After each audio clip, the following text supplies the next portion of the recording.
How many of you remember Mikey Smith? He was the guy that shone a massive laser at the moon. Well, tried. So there we go. There's my laser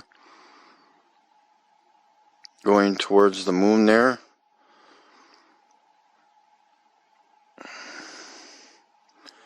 And it looks like I'm not even doing it myself, like in relation to what I'm watching on the camera. But that is my laser. Well, he's been pretty active lately, chatting absolute rubbish as usual. So, I thought I'd pay him another visit.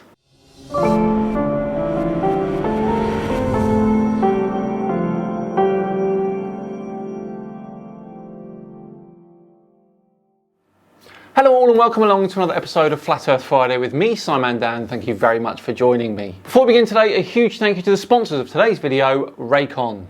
Raycons give you amazing audio quality wherever you go, whether you use them to pump up, to wind down, to work or work out. With Christmas fast approaching, they would be useful for anyone on your list. My best mate says that he hasn't even listened to the Simon Dan podcast yet. Can you believe it? Guess what he's getting for Christmas? And even better for you, they start at around half the price of other premium audio brands. Raycons are available in 5 stylish colours, so you can pick a perfect one for everyone on your list. And with free shipping and returns, gifting is easier than ever. I have to admit, I'm a bit of a Christmas song guy, so this week I've been secretly listening to the ultimate Christmas song playlists without anyone knowing. Click the link in the description box or go to buyraycon.com/SimonDan and use the code HOLIDAY to get 15% off site-wide. Right, back to today's video where Mikey Smith, the flat earther, is at it again. Let's see what he's got, shall we?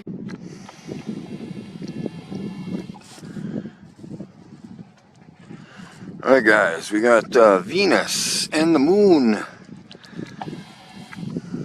in the same frame here. Oh, okay, he's looking at Venus and the moon. Right. We'll zoom in on the moon first.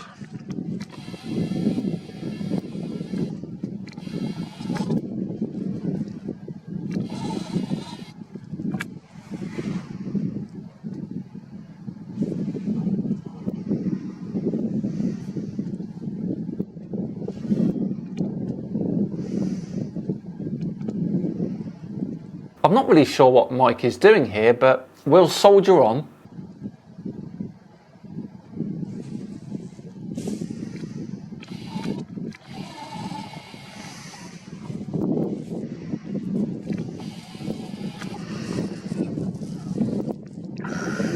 See what Venus is happening. What's going on? Well, it should be looking quite similar to the moon in terms of its phase. Let's have a look. Ah, yes, look at that. Love it when that happens.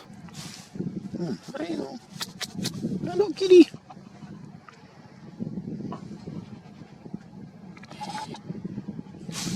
Hey, kitty. Meow. Looks like Mike's been distracted a little bit.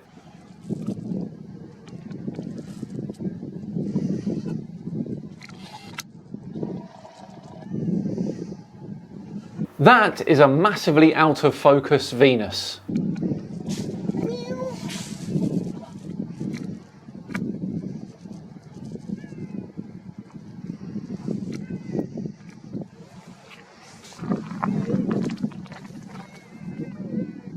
Looks like Mike has gone to see the little kitty. Who could blame him, of course. However, due to that pesky Earth rotation, he's losing Venus in his viewfinder. Mike, quick! You're going to lose Venus! Quickly, mate, come on! Ah, nuts. Ah, balls, mate, you've lost it. A 15-degree-per-hour drift. I know, right, Bob? Thanks, by the way.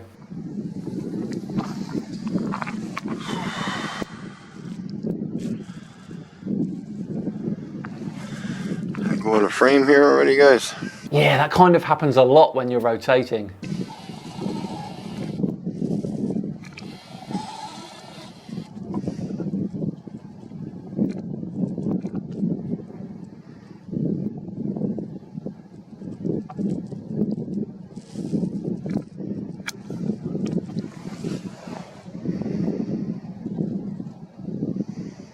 Look at that, you can pretty much make out a phase there, can't you? Pretty sure though that Mikey won't mention it.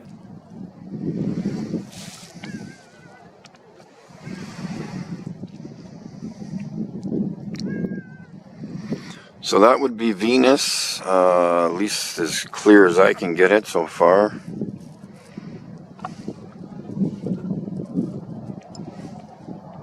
Oh, you've lost it again, buddy. And then we'll just zoom out and grab the moon again.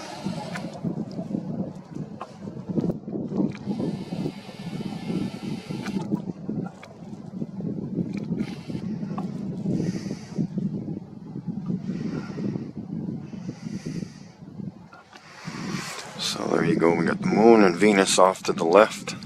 I'm not really sure what Mikey's trying to achieve with this video. Does he have a point? Right, I had a quick look at the rest and he does not. So we're going to move on. Surely he's got something else we can look at. Good day, folks. Me and my partners here in the field are looking for Simon Dan. Not that. 2 questions. The obligatory recording from your car, CC Chris from New York, Westchester County style. Go for it, Mikey. When you're at a air show and you're watching the airplanes go this way and that way and making figure 8s in the sky. Can't say I've ever seen, but go on. And you're standing there for 5 minutes or 10 minutes or all afternoon watching these airplanes. Think about that for a minute. Don't need a minute. Please continue. Remember, you're supposed to be spinning. So at some point during the afternoon, you should be moving away from the air show in the sky. Why would we be doing that? As the day goes on, you're going to get further and further away from the airplanes that are above you at the beginning of the day. They should be moving further and further away.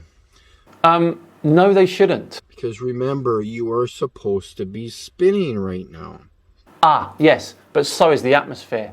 And of course, the planes which are taking off are conserving the momentum of Earth's spin. They of course then fly at speeds relative to the speed of Earth's spin.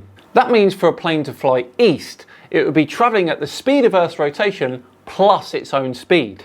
And if a plane was flying west, it would be travelling at the speed of Earth's rotation minus its speed. Yes, that actually means you're going east to fly west, just slower than the Earth rotates. Clear as mud, eh? Whatever. Clever. What was my other thing? That kind of worked out, didn't it? But yes, my point still stands. What else you got?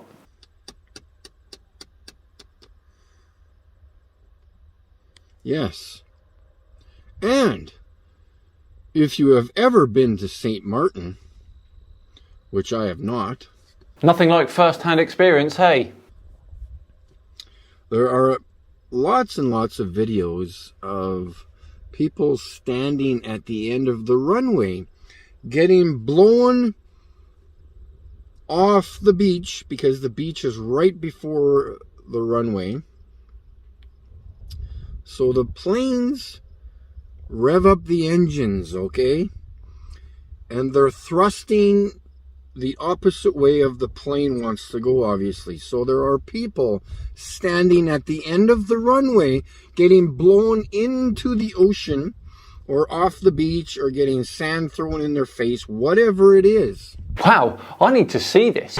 Oh my days, that's crazy. Right, with you, Mikey. But yet they are standing behind a thrusting airplane with fuel supposedly going through those engines with exhaust. Last time I checked, I did not stand behind a herd of cars at an intersection or a freeway sucking in all those fumes. The issue isn't the fumes. The exhaust leaves the engine at such a rate that it's gone into the atmosphere in seconds. The issue is the thrust power, and from the look of that video it looks like those people on the beach are just far away enough to avoid serious injury. And comparing airplane exhaust at takeoff to idle car exhaust in traffic is just laughable. It doesn't work that way. It's called carbon monoxide poisoning. And whatever else jet fuel produces, there's got to be some poisons in there. Yes, there are a variety of air pollutants in many exhausts, but being out in fresh air means you're not going to be directly affected by them. So you're standing at the end of an airplane with thrusting exhaust, supposedly, and people are just, breathe, yes. Let's stand in behind the big planes. So what are you saying here, Mikey, that planes don't use fuel? And sucking in all these chemicals. What the hell is up with that? They don't think about, no, don't smell anything. All I feel is a huge gust of wind, but yet, no fumes, no smell, no exhaust. What is the deal?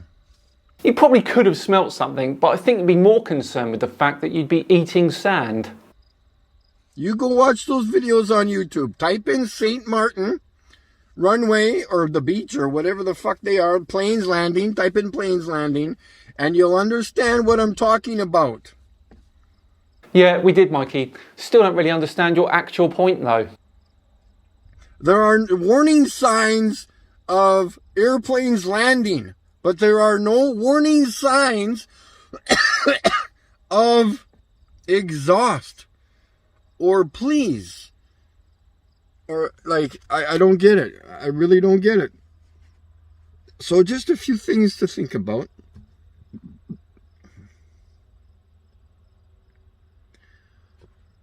Have a good one, folks. Don't think too hard, okay? We'll try not to. Thanks for that, Mikey. Shall we do one more? Shall we? Okay, you bent my arm. This time, we'll do a short one. Mikey is talking about gravity. Okay guys, we're gonna do a drop test. I think we're at four flights, 4 levels on these condos. We're gonna do a drop test because I want to kind of see how it looks on camera, and we're gonna do a buoyancy and density test because the phone obviously weighs more than the air. 5 points for you, Mikey. Continue. So that's why it's gonna fall to the ground. So here we go. I'm gonna drop the phone and I will go get it, and I'll see you in a minute or two here, and we'll see how the phone does, and it should be okay. But here we go. All right, we're dropping the phone.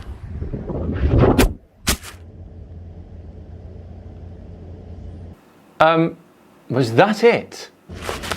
All right, we're back, guys. Right on. Thanks a lot. And that really was that. What is Mikey doing here exactly? I think his point, and the usual flat earther stance on this, is that his phone is denser than the air around it, therefore it falls. Well, okay, but my phone is also denser than the air above it.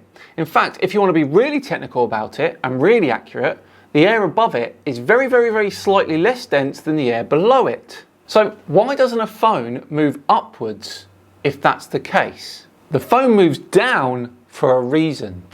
Why don't you ever think about that one, Mikey, yeah? Well, there we go, a brilliant look into the mind of Mikey Smith. But for now, we're done with another Flat Earth Friday. Thank you so much for watching.